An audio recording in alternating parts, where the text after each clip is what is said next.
Picture this, एक देश जो वॉर के बाद तबाह हो चुका था, सिटीज खाक में मिल गई थी, लेकिन सिर्फ कुछ डिकेड्स में दुनिया का सबसे इनोवेटिव और डिसिप्लिन्ड सोसाइटी बन गया।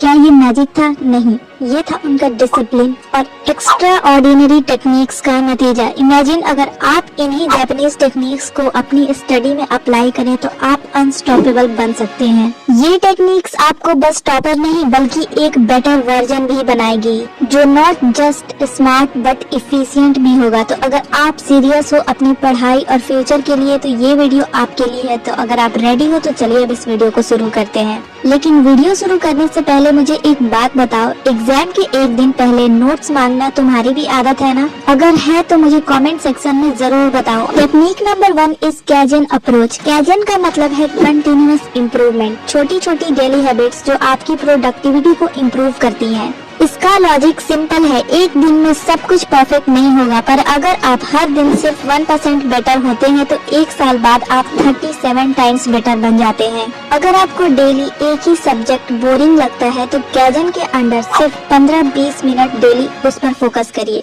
धीरे धीरे उसका मास्टरी हो जाएगा। जरा सोचो कि तुम एक छोटी एफर्ट लगाओगे और तुम टॉपर बन जाओगे। अब इम्प्रूवमेंट के साथ एफिशिएंसी भी बहुत जरूरी है और वो आता है टाइम का परफेक्ट यूज करने से। तो चलते हैं अगली टेक्निक की तरफ। हमारी दूसरी टेक्निक है Pomodoro technique. Ever feel like आप 1 घंटे तक पढ़ें पर कुछ देर बाद ही आप बोर हो जाते हैं? ये होता है लैक ऑफ फोकस की वजह से। पोमोडोरो टेक्निक ये प्रॉब्लम सॉल्व करती है। आप 25 मिनट्स तक अनइंटरप्टेड पढ़ाई करते हैं, फिर 5 मिनट का ब्रेक लेते हैं। ये प्रोसेस आपके ब्रेन को रिफ्रेश करता है और फोकस को इम्प्रूव करता है। वैसे ब्रेक का मतलब इंस्टाग्राम स्क्रॉलिंग नहीं होता, समझे? ब्रेक का मतलब होता है ब्रेन को रिलैक्स करना। ब्रेक के बाद तो फोकस बनेगा, पर डिस्ट्रैक्शंस का क्या? अब बात करते हैं एक ऐसी जापानीज स्किल की जो आपको लेजर शार्प फोकस दे सकती है। हमारी तीसरी टेक्निक है सुजू रयोको, जिसका मतलब होता है फोकस पावर। सुजू रयोको का मतलब है डीप फोकस। जापानीज लोग डिस्ट्रैक्शन से कम्प्लीटली दूर रहते हैं और एक टास्क को 100% डेडिकेशन के साथ करते हैं। तो आपको भी अपनी स्टडी के लिए एक डिस्ट्रैक्शन फ्री स्पेस बनानी होगी। आप पढ़ाई के दौरान अपने अंदर सुजू रयोको लाना चाहते हैं तो आप अपने स्टडी के लिए एक अलग जगह फिक्स करो, नोटिफिकेशंस बंद करो और एक टाइम ब्लॉकिंग शेड्यूल बनाओ। जब ब्रेन को सिग्नल मिलेगा कि ये टाइम सिर्फ स्टडी के लिए है तो आपका फोकस ऑटोमेटिक साफ हो जाएगा। अब सोचो, अगर आप हर 5 मिनट बाद अपना फोन चेक करते हो तो आपकी प्रोडक्टिविटी कितनी इम्पैक्ट हो रही है।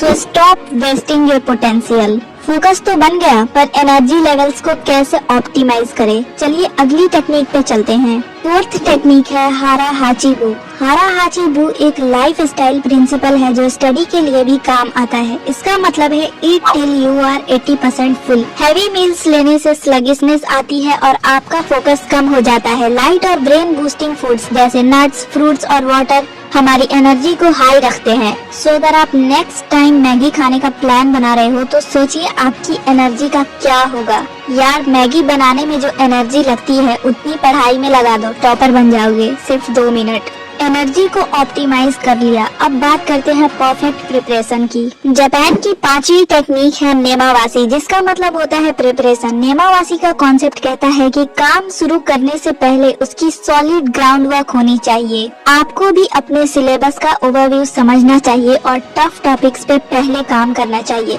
री रीडिंग और नोट मेकिंग से आप डिफिकल्ट टॉपिक्स को इजीली टैकल कर सकते हैं। इमेजिन एग्जाम के एक दिन पहले सिलेबस देख रहे हो और लगता है कि कुछ भी समझ नहीं आ रहा। इससे बचना है तो नेमावासी का अप्रोच अपनाओ। प्रिपरेशन के बाद एक और जापानीज प्रिंसिपल है जो आपको फेलियर को स्ट्रेंथ में बदलने का सीक्रेट बताता है। हमारी लास्ट टेक्निक है किंतसुगी माइंडसेट। किंतसुगी एक जापानीज आर्ट है जहां ब्रोकन पोट्री को गोल्ड के साथ रिपेयर किया जाता है। किंतसुगी माइंडसेट आपको सिखाता है कि फेलियर कोई एंड नहीं बल्कि एक नया बिगिनिंग है। एग्जाम्स में मार्क्स कम आए तो उससे डीमोटिवेट होने के बजाय उससे अपने वीक पॉइंट्स आइडेंटिफाई करो और उस पर काम करो। थिंक अबाउट इट, अगर हर फेलियर को आप एक अपॉर्चुनिटी समझो तो आप अनस्टॉपेबल बन जाओगे। तो ये थे 6 Japanese study techniques, kaizen, pomodoro, सुजुरियोको, हारा हाचिबु, नेमावासी और किंटसुगी। ये टेक्निक सिर्फ आपकी पढ़ाई नहीं, आपकी लाइफ को भी ट्रांसफॉर्म कर सकती हैं। रिमेंबर, डिसिप्लिन और कंसिस्टेंसी ही सक्सेस का असली राज है।